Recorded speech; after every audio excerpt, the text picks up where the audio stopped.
Obwengula butukwesa ebintu bingi nnyo era ng'ebimu ku ebyo tetusuubira wadde n'okubitegeera mu maaso awo. Ebintu nga dark energy ne dark matter, ebintu nga ki ekiyinza okubeera mudda mwa black hole, n'ebintu ng'engeri universe yaffe gye yatandikawo. Fine, abasinga oba bannasayansi bakkiririza mu kye bayita big bang theory, naye nga big bang theory eyo tennabatuukawo, ki ekyaliwo? Leero tugenda kwogera ku mysteries oba ebyewuunyisa ebyalema ne bannasayansi okuba nga bazuula, naye wabula nga tetunaba bituukako babyogerako. Neyongera okujjukiza okusubscribinga n'okulayikinga vidiyo eno n'okuleka comment wansi awo oba olina ekibuuzo kyonna ky'obuuza. Katusookere ku dark matter ne dark energy. Dark matter ne dark energy ze entities ebbiri ezisangibwa mu bwengula ze tutamanyiko kintu kyonna wadde n'okuzidetectinga tetusobola. Entities zino eno ebbiri ze zisinga okukola obunene n'obuzito bwa universe, era ng'ensonga eziyisa dark matter eri nti n'ekitangaala tekisobola ziyitamu. Kyova olaba baziyita dark matter oba dark energy. Dark energy oba dark matter zino eno tutasobola zidetectinga, tusobola tutyo zitegeera nti gyeziri oba tusobola tutyo zitegeera nti gyeziri. Engeri yokka gye tusobola otegeera mu dark matter, tusobola mutegeera nga tu absorbinga gravitational effect aleeterwa zo ng'ayita mu bika bya matter bye tusobola okudetectinga oba ekitangaala.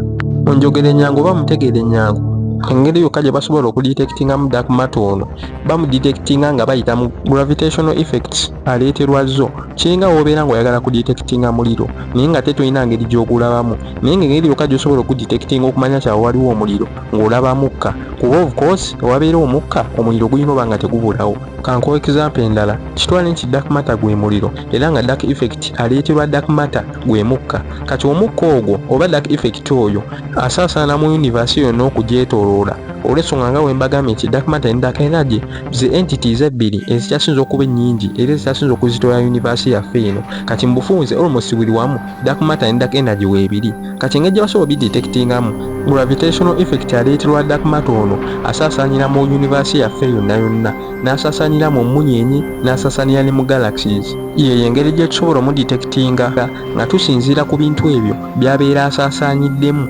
Kati gravitational effect yalinga omukka oguva mu dark energy era ng'asaasaanira mu universe yonna okwetooloola, era ekyo kireetera gravitational effect oyo okuba ng'ayingira ne mu bika bya matter ebyala bye tusobola okudetectinga. N'omwo namwo tusobola osinziiramu okudetectinga dark matter. N'akalala ke njagala obatereezaamu, njagala mukimanye nti dark matter ne dark energy zino entities ebbiri si ze zimu, za njawulo era nga zikola ebintu bya njawulo nnyo. Entity eno endala eyitibwa dark energy yeri responsible ku kugaziwa kwa universe yaffe, oba yeri responsible okuleetera universe yaffe okuba ng'egaziwa. Obadde okimanyi nti universe yaffe buli lukya egaziwa era nga tekoma n'ekitangaala kyennyini tekisobola kuba nga kigimalayo, olw'ensonga buli lukya egaziwira ku sipiidi y'amaanyi nnyo n'okusingira ddala eyo ey'ekitangaala kwe kiddukira. Byebyo ebitono sofa binyuza obagamba ebikwatagana ku dark energy. Katudde ku mystery yaffe eddako. Supermassive black holes. Supermassive black holes mategeera agannya agali mu bwengula eyo aganene agasika buli kimu kyonna era nga n'ekitangaala ekyasinza okudduka tekisobola geesikeepinga. Mu bufunze gano agannya okumanya agasika buli kimu gasobola n'okusika ekitangaala nga kigayita mu maaso. Agannya gano gakyabobba bannasayansi emitwe olw'ensonga tebamanyi budde butuufu we gaafoomingira kubanga gali makati ga galaxies ez'enjawulo, era ng'agamu ku gannya gano bannasayansi basuubira okubanga emyaka gye gaakamala gaaliwo mu kye bayita early universe nga ne big bang theory eyo gye bagamba tennaba natuukawo. Kati nayo mystery olw'ensonga tebamanyi kikituufu kubanga theory yaabwe gye balina ya big bang. Agamu ku gannya gano kisuubirwa okubanga gakulu oba nga gawangadde nnyo n'okusinga theory eyo eya big bang. Kiringa okugamba nti oli mukulu okusinga taata we yakuzaala. Olaba kisoboka? Tekisoboka kubanga obeera wava mu taatawo. Kati nayo mystery era ekyabobba bannasayansi emitwe okutuusa olunaku olwaleero. Mystery yaffe endala ekwatagana ku big bang theory eno gye mbadde ngezaako bannyonnyola era ng'abantu abamu ku basinga obungi gye bakkiririzaamu. Big bang theory eno bannasayansi abaatandikawo big bang theory eno bagamba nti universe yaffe eno gye tuwangaaliramu yakamala billion years ezikunukkiriza mu 3.8 ez'emyaka. Naye ate ekisinga okwewuunyisa nga embagambye wali ku black holes waliyo ebintu ebimu ebisangibwa mu universe eno ng'ate bikulu okusingira ddala theory yaabwe gye bagamba. Tolaba nti abo balinga abatulimba, naye anyway eyo tuveeyo. Big bang theory eno nayo mystery olw'ensonga waliwo ekibuuzo ekirala kye batasobola kuddamu. Ekibuuzo nga ki ekyaliwo before that big bang, ki ekyaliwo mu universe eno nga big bang theory eyo gye baateekawo tennaba kutuukawo. Eyo nayo mystery yabalema okusolvinga. katugende ku mystery yaffe eddako naye wabula nga tukyagenda bw'akyalaba vidiyo eno nkwebaza era neyongera okujjukiza okusubscribinga n'okulakinga oba nga tonnaba okusobola obutasubwa bintu nga bino eno ebiyigiriza era ebyewuunyisa. tugende mu maaso kati. mystery yaffe endala eyitibwa the end of the universe. obadde okimanyi nti nno ne universe eno mwe tuwangaalira akaseera kalituuka neefa oba neesaanawo?